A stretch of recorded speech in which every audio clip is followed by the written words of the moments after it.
You're deciding whether to bring a medical malpractice case in New York, and you want to know, how do we show to a jury that you've experienced pain and suffering? Would you like to learn the answer to the question? Come join me, and I'll share with you that information. Hi, I'm Jerry Oginski. I'm a New York medical malpractice and personal injury trial attorney practicing law here in the state of New York. It's a common question that I get, and here's the answer. At trial, one of the things that we do is I ask you questions about how your injuries have affected you. What are you limited from doing on a daily basis that you used to be able to do before without a problem?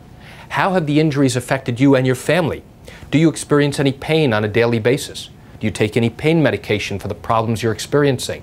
Do you need rehabilitation? Will you need surgery in the future?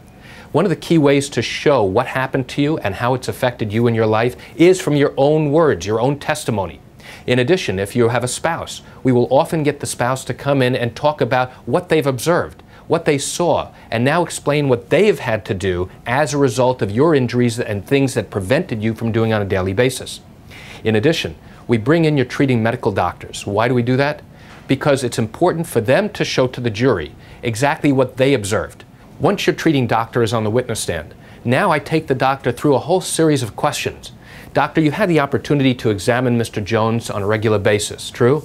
And now get the doctor to explain what he observed, what he did, and what you could or could not do.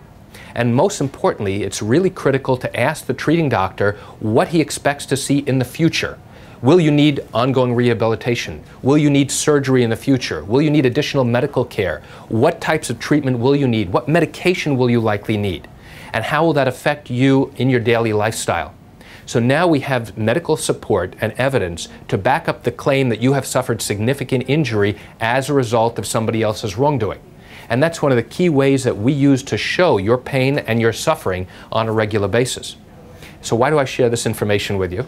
I share it with you just to give you an idea and an insight into what happens during the course of a medical malpractice case here in the state of New York. You know, chances are you're watching this, you're deciding whether or not to bring a case, and you have lots of questions about how the litigation process works. Well, here's what I want you to do if your matter happened here in the state of New York. What I encourage you to do is pick up the phone and call me. I answer legal questions like yours every single day, and I welcome your call. You can reach me at 516-487-8207 or by email at lawmed10@yahoo.com. I'm Jerry Oginski here in New York. Thanks so much for watching.